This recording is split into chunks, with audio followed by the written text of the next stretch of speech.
Could you build a business that's better for our planet? That's what I have set out to answer.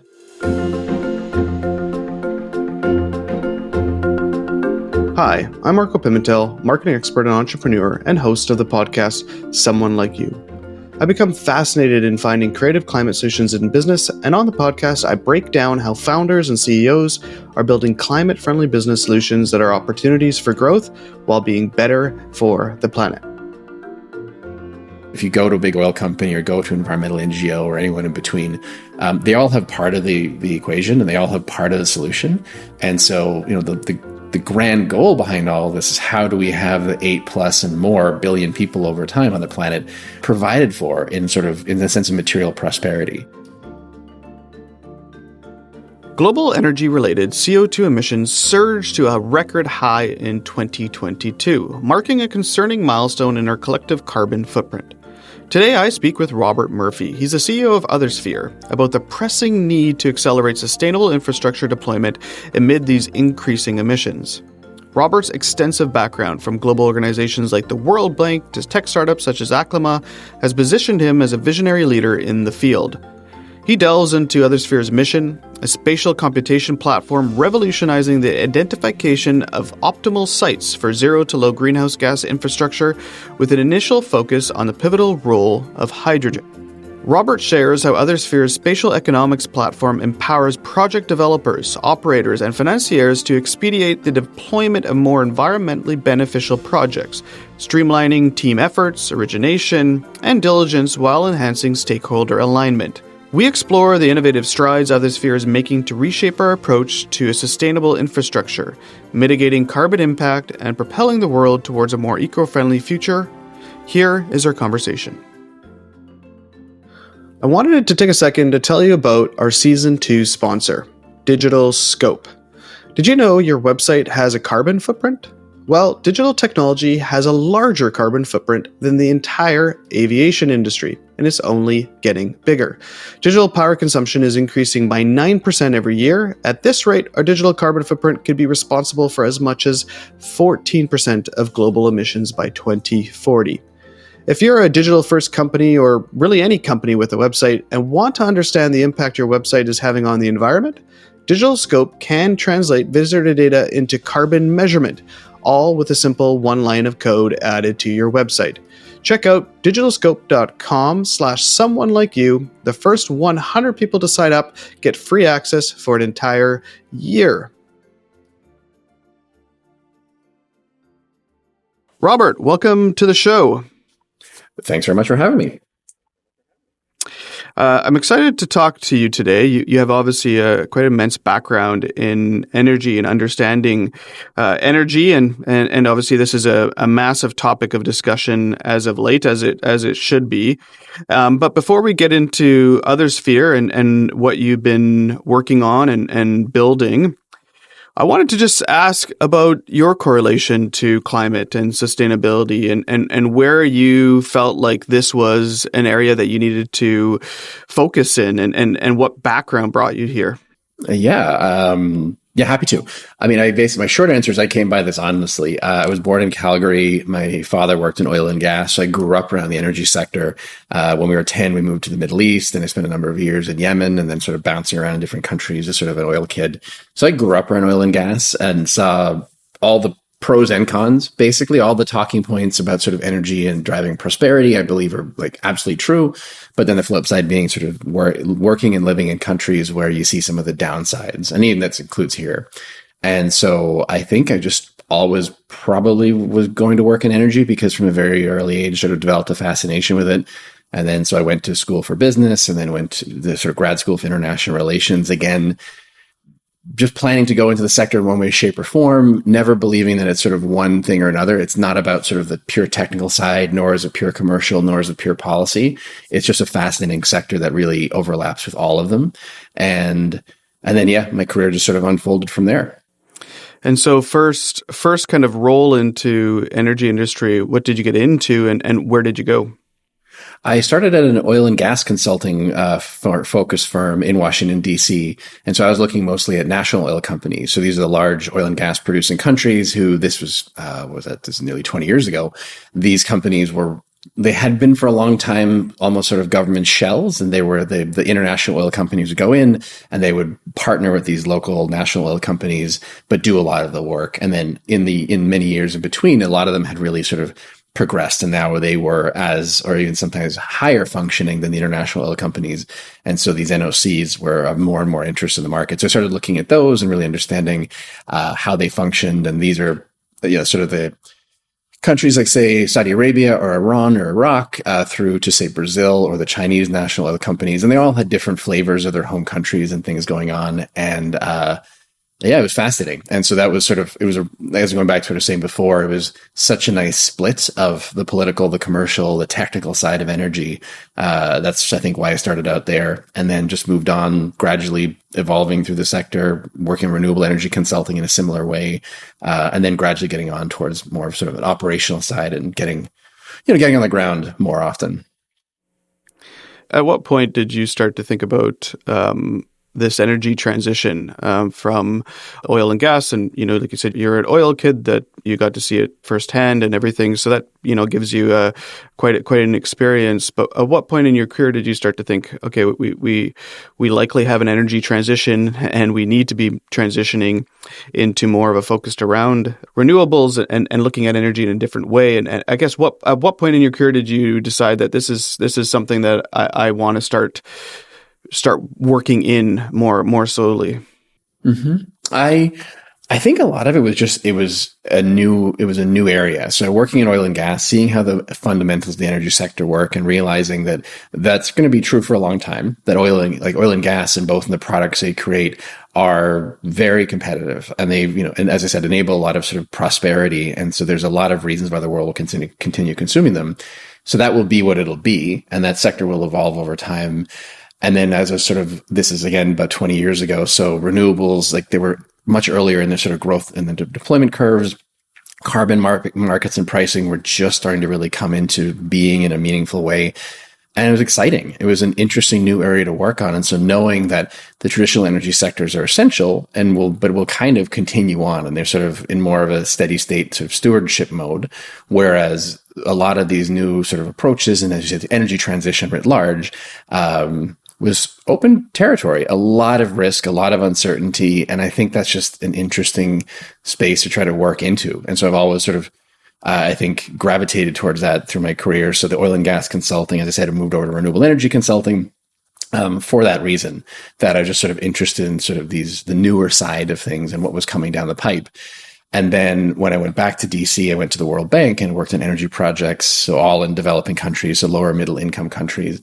And it was a really interesting mix. And it was really an interesting time in the sense of renewables were still in earlier days, less reliable from a technology perspective, higher cost. And so the bank was trying to straddle the line between local prosperity and enabling countries to have energy access to sort of grow their economies versus global climate change. And it was more of a binary choice, and it was a little bit of an either or. Whereas now, I think the technologies have evolved such, and the market understanding has evolved such, that countries can make different choices. And it isn't quite as much as choosing between prosperity and sort of whether it's thinking about climate change on a global scale or sort of local environmental effects. We're doing a better job at doing things that are truly, quote unquote, sustainable. And I guess that led you into, you've been working for quite large organizations. Why pivot to be an entrepreneur and decide that, now is the time to get a bunch of funding and start Othersphere? Like, how did you make that pivot and that decision? I think it was a progression. So I loved working at the World Bank. The downside for me was, again, that especially around climate, it was a very political process and challenge. And again, this is about 10, 15 years ago. So it has evolved. So I thought to myself, okay, I want to go back to the private sector. I think there's a clear set of goals there, and what those goals are expanding. So it's becoming less about just pure profit and more about sort of building a longer term business that's sort of more holistically taking into account environmental factors and workforce factors and so on. So went back to the private sector, spent a couple of years at Enbridge in Calgary in their international project development group. So looking at pipelines, looking at renewable energy projects. And I think I enjoyed being back in the private sector side. And then I've sort of missed, I think, the the global scale of things I was working on in DC. And so I had an offer to go back down to the States to Chevron. And so went and spent about 5 years at Chevron in a few different roles. And I think that solidified for me the sort of power of doing things on the market side, the building things that make sense from a dollars and cents perspective is how we ultimately sort of change systems over the long term. And then, my first step into sort of the early stage tech world was Aclima, an air quality mapping and monitoring startup. And I was there for about 5 years as the head of strategy and BD, wore all the early stage hats in terms of building products and thinking about data and commercial models and fundraising and just the whole 9 yards. And I loved it. I think it was exhausting, but in a fun way. And I think that's where gradually going from sort of World Bank through to private sector, thinking about private sector for me is at least a path and a channel I would like to sort of drive some positive change. Going to Aclima and realizing the early stage environment in particular is where you can really be creative and have some fun with all this and try to hopefully build something new and impactful. So then I left Aclima in 2021 and moved over to Breakthrough Energy. And this is the Bill Gates funded climate fund and vehicle that has been pushing a really interesting avenues for a number of years around particularly hard to decarbonize sectors and bringing those technologies to market that they're hard to fund in traditional VC models. They're hard to get them out the door. They're hard to de-risk and bring into incumbent sectors. So I went into Breakthrough Energy as an advisor to their startups, knowing I wanted to stay in sort of the early stage world, but knowing I wanted to move back closer to energy from Aclima. And then Othersphere happened somewhat organically through that process. A lot of the companies I was advising that are part of the Breakthrough portfolio, where to build, was a key question. And so it's not just a function of having the technology, whether it's green steel, green hydrogen, green cement, perform effectively in a technical sense. It's about having it actually be competitive out in the real world. And where you build it has a massive impact on that. So Breakthrough talks about sort of the quote unquote green premium a lot. And this is the price difference between lower carbon commodities and incumbent. And that green premium is very location dependent. And so I started doing this work in a fairly ad hoc way, supporting some of the Breakthrough companies. And then we started talking about the potential for a broader market need, and that this is a question that developers of all walks of life, whether they be large companies or small companies, are facing in terms of how and where to build in an increasingly complex world. And fast forward a few months of conversations and sort of internal approvals, and the result was Othersphere. And so the initial work through Breakthrough and, working on this kind of problem through a few different companies, maybe just understand who are your customers and kind of the, what is their challenge and what are they kind of currently using that you decided that this really is a technology platform that needs to be able to build. And so who were your kind of earlier customers and how did you kind of think about this market and where you were going to kind of fit? Yeah, we're starting with hydrogen as the first commodity we're focused on. And so we're looking very much at sort of the physical commodity side of things. The assumption being that there are tools available for, say, wind and solar siting. And there's room for improvement there. And maybe we wander into that world eventually. But the physical commodity side, so moving molecules rather than electrons, is a space where I think better tools and better data can have a huge impact. And there's just a larger delta for us to hopefully help fill. And so we're starting with hydrogen, and then the actual user group we're most focused on initially is developers. So who are the companies actually trying to put steel on the ground and projects on the ground around the world? Because our thesis is they're sort of the tip of the spear. So these are sort of big companies who they may deploy some of their own technologies or also may buy technologies off the shelf from other producers. So hydrogen electrolyzers may be their own or they may be someone else's, on down to smaller companies that are developing their own technology and they're looking at building their first or second of sort of a kind of commercial scale plants. And all of those users and all of those sort of individuals doing that good work are working with Excel primarily. They may have some of the, or like sort of geospatial tools to play with to sort of try to triangulate around the right location. But in the real, like what at least I found in my experience in the past at like Enbridge and Chevron, it's very relationship driven. It's very much, the team knows a certain market. Okay, so we're familiar there. Let's go there. We know a certain company. How can we work with them? And so because the world is so complicated, the data is fairly sparse, the analysis is tricky, you tend to just go with what you know, and that's very understandable. What our thesis is, by indexing the globe and by trying to sort of drive a more systematic analysis of where you would build things, that everyone can perform better, the teams can perform better, the projects that result from those teams can be higher performing. And that ultimately that leads to accelerated decarbonization, because new technologies are proven to be bankable earlier, and then they get into the rinse and repeat more and more quickly. And so that's our thesis, starting with developers, focus on hydrogen initially, and then we'll broaden out over time, because by commodities, so going from hydrogen to, say, the ammonias or methanols or steels or cements of the world, but also by user group, because in the end of the day, like, climate it's a large, at least in my view, is kind of a large alignment problem. You have so many different stakeholders that have to be kind of on the same page, that it's the right time to build that technology at that location. So the developers are as I said, the tip of that spear. They have to bring along the off-takers who will actually buy the commodity they're going to produce. They have to bring along the financiers who will fund the project, the policymakers, either to sort of permit and approve the project or even provide incentives to sort of make it possible in the first place. Communities are like essential to bring into the process. And so it's getting things done quickly at the scale we need to is going to be incredibly hard, given how all those stakeholders tend to be misaligned and work in their own sort of world sometimes. And so the hope is over time we can bring a bit of, bring some alignment into the market, build empathy across some of these user groups so they can kind of align around, okay, this is objectively looks like a good idea to build.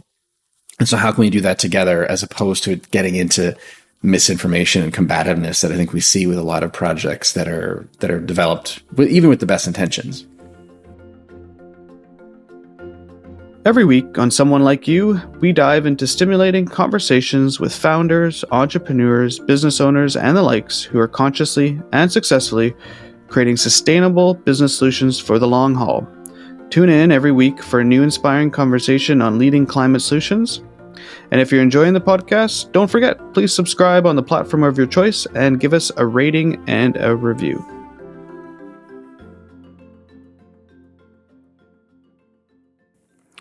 Yeah, and I was actually listening to, and we chatted about this before the show, was Dr. Jonathan Foley from Drawdown, and he talked about, time is really, really needed now because of the way that the carbon curve happens, and now is really, really, really important. And so it sounds like, to put it down into kind of a more of a simple term, is developers or big projects that are thinking about building hydrogen in specific locations. They're using kind of people and maybe some geospatial tools, are using Excel spreadsheets, but they're not taking kind of a bigger holistic approach across the whole project kind of thesis. And Othersphere uses technology to bring in APIs and different tools and different kind of layers to say, like, this is a better optimal place to put this. And what's I guess at the end of the day, is the benefit time? Is it cost? Is it like, what are the benefits at the end of the day to the developer for using Othersphere to find an optimal location?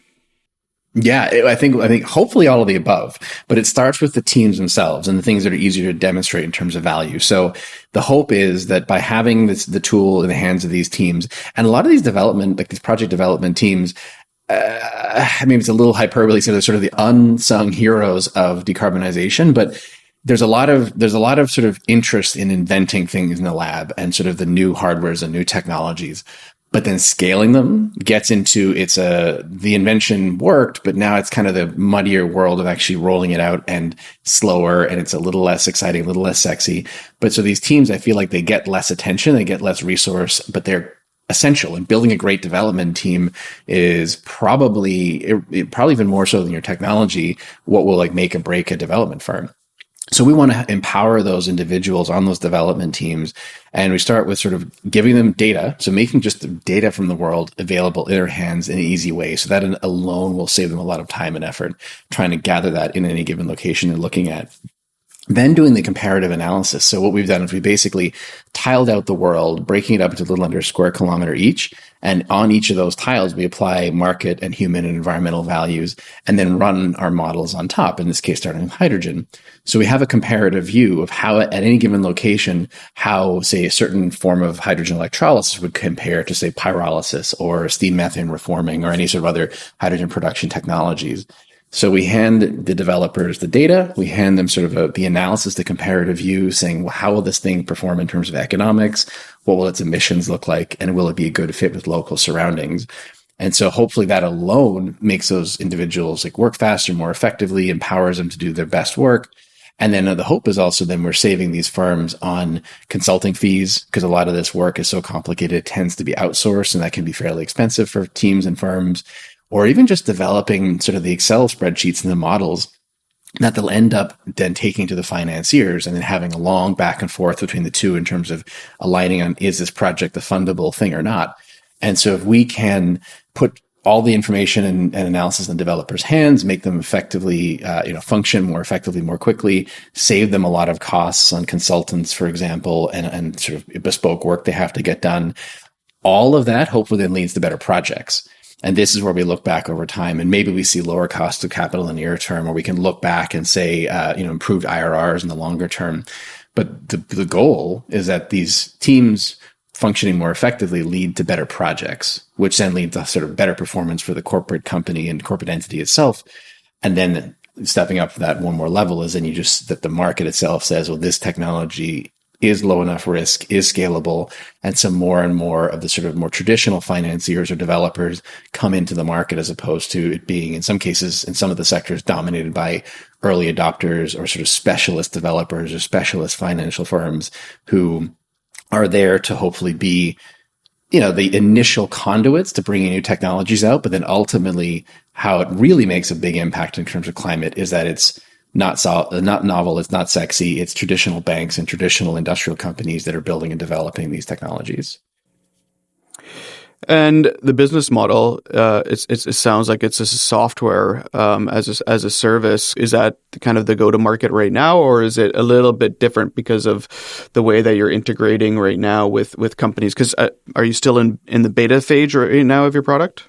Yes, we are. Yeah. So we have a number of companies in our beta program now, and they're getting access to the tool sort of in a staged way and giving us just great feedback in terms of how we need to build it, both in terms of the usability of the tool itself, but also the data and the models underneath, because all of it has to come together. We're trying to, run a large scale global model, and making that functionally correct is half the battle, but then it's also making it actually accessible and understandable and usable to teams. And so all of that we're in the middle of now, and then aiming to actually sort of launch in a general release mode and fully publicly in Q1 next year. And so that's sort of where we are in terms of the development timeframe of all this. And it's a SaaS tool. We're fairly generic there. No surprises early on in terms of just a subscription model. Yeah. And so obviously quite complicated, a lot of layers, a lot of data, it sounds like, building a tool where, these, and you're probably working with companies and people that have a lot of funds and the ability to put these things together. But obviously you put a team together with an idea together to bring a lot of data into a software product. People are going to be happy to pay for that as a SaaS tool versus doing that internally. How did you fund this? And I'm assuming this is a pretty decent sized team of developers to build out this tool.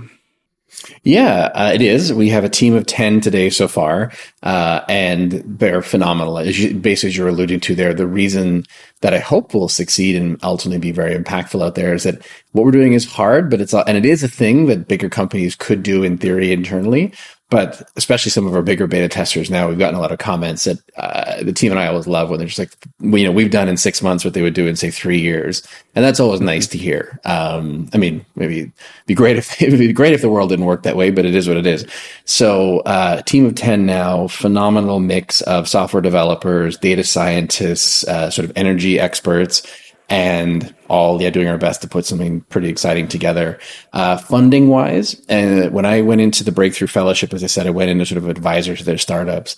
And so the Breakthrough Fellowship is basically Breakthrough's pre-seed and seed stage funding vehicle. And then the next piece after that is Breakthrough Energy Ventures, which has sort of been around for longer.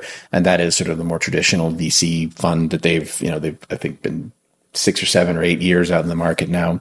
And then there's also Breakthrough Catalyst, which is in the far end, which is much more focused on sort of project finance and concessionary project capital. But the fellowship, I went in as an advisor to their companies, and they were just phenomenally flexible. They're a great group. I was in the first year, so they were figuring it out as they went as well. It was a startup in its own right. And so the work I was doing with the teams caught their eye. I was really enjoying it. I think versions of Othersphere I've been pondering for years, but hadn't gone to breakthrough at all with the intent of building this or starting a company. Because in many ways, it's a terrible lifestyle choice. It's much better to just get a day job at a big company and keep life simple.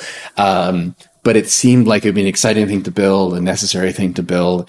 And they agreed. And so we just started talking. It took a few months to sort of put together some proposals and do the internal work. So they gave us what is effectively our pre-seed funding from the fellowship, and that let us build. Let me put the initial team together at the beginning of this year. There was initially 4 of us, a mixture of full-time and part-time.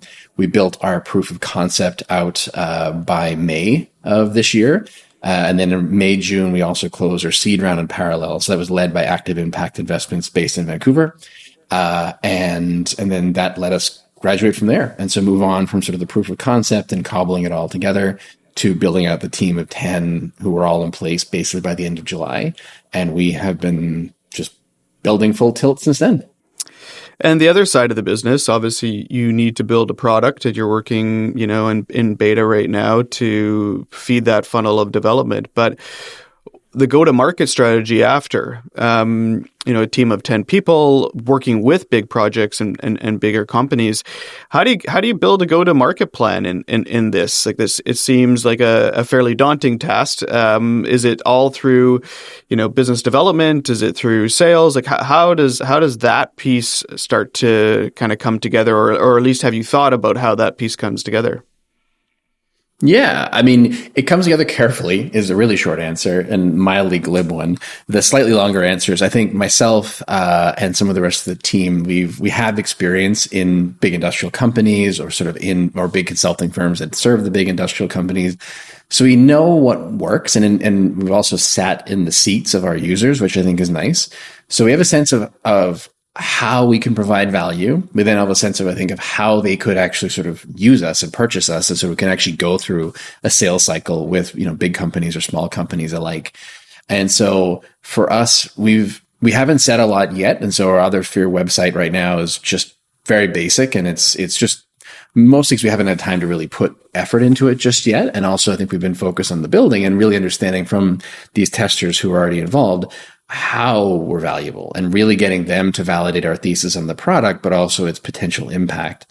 And so we haven't been in a rush to sort of flying our flag externally as yet.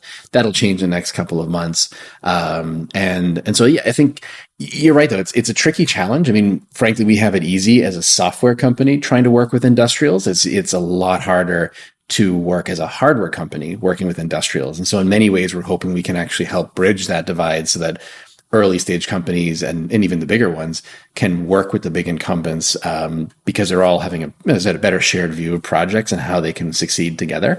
And so we have it easier, but we still have to be sort of thoughtful about how we sort of put ourselves out in the world. Working in climate is complicated. There's a lot of, as I said, I think what we're trying to do in some ways is actually what Project Drawdown has done, where they tried to lay out what are the best, the highest impact ways we can decarbonize that sort of make the most economic sense and try to go for those low hanging fruit first. We're doing the same thing from sort of a location perspective and saying, if we're going to decarbonize X or Y or Z commodity, where would be the best place in the world to build, and just work your way up from there. So in theory, it's nice to go out and sort of just talk about sort of the dollars and cents or sort of the key metrics of a project. The reality is working in climate is complicated. There's a lot of politics that sort of that naturally spill into the sector and into these conversations. And so your go-to-market is complicated enough when you think about pricing and details and value and how to sort of cater to large and small companies. But then you step back and say, how does your branding reflect? We have a big vision and a big goal for all of this, but we want to stay and sound reasonable and stay and sound humble as we go through this whole process. And so it's a really interesting space to navigate in, which is, stepping back from all of it's a little unfortunate, because then if we do need to decarbonize quickly and it's just hard to work amid all these stakeholders and sectors, and it doesn't do us any favors collectively.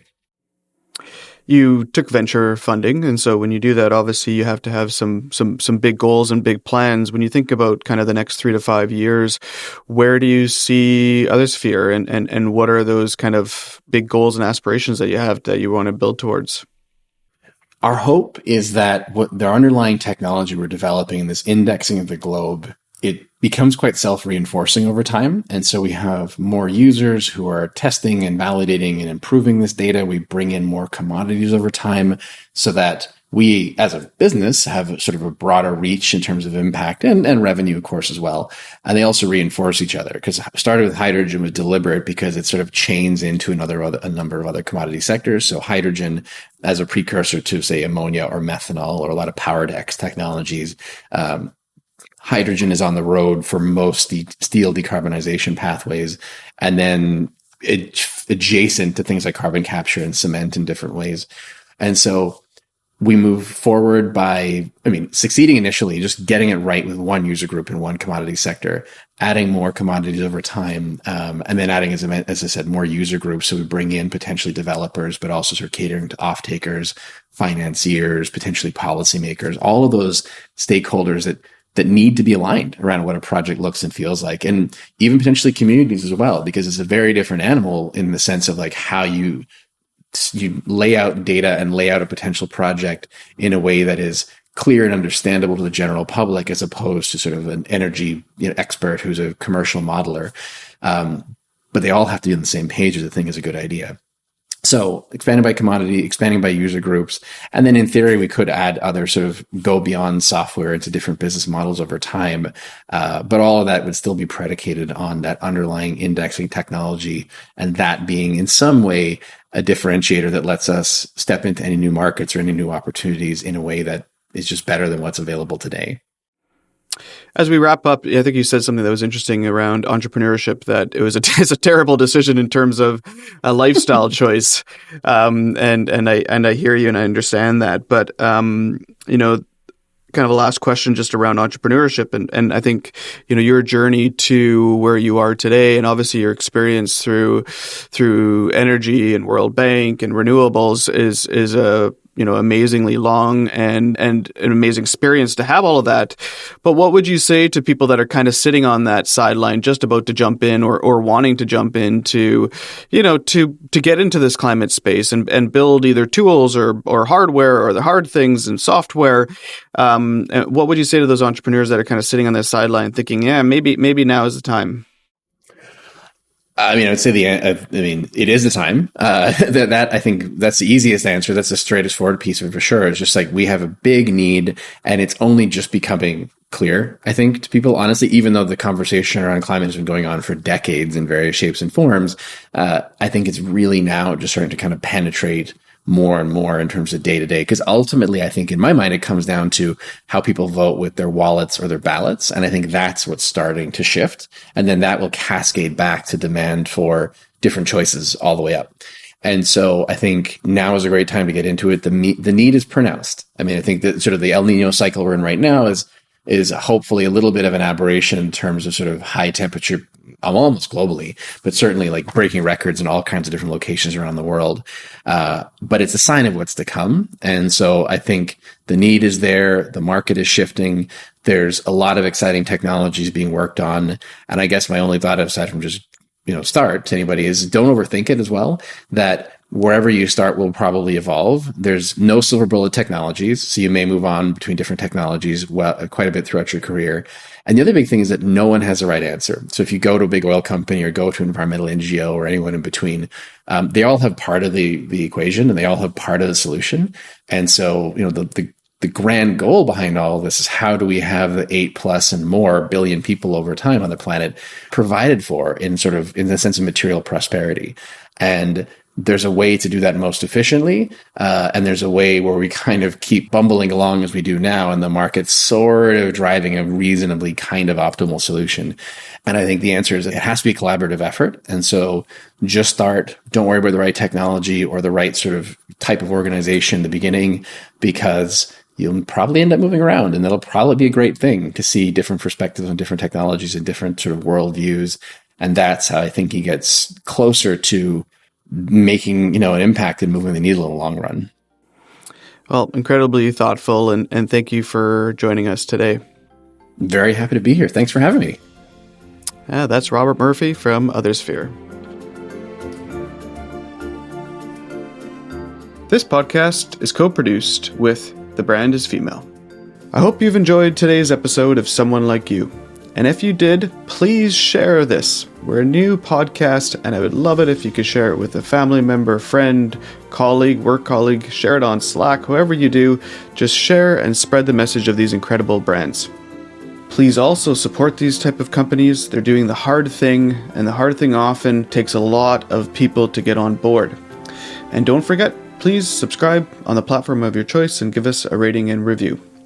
I'm Marco Pimentel. Thank you for joining us today. For more information on Someone Like You, you can find us on Instagram at Someone Like You Podcast with all the links to the podcast, our website, and more information about the brands that we feature.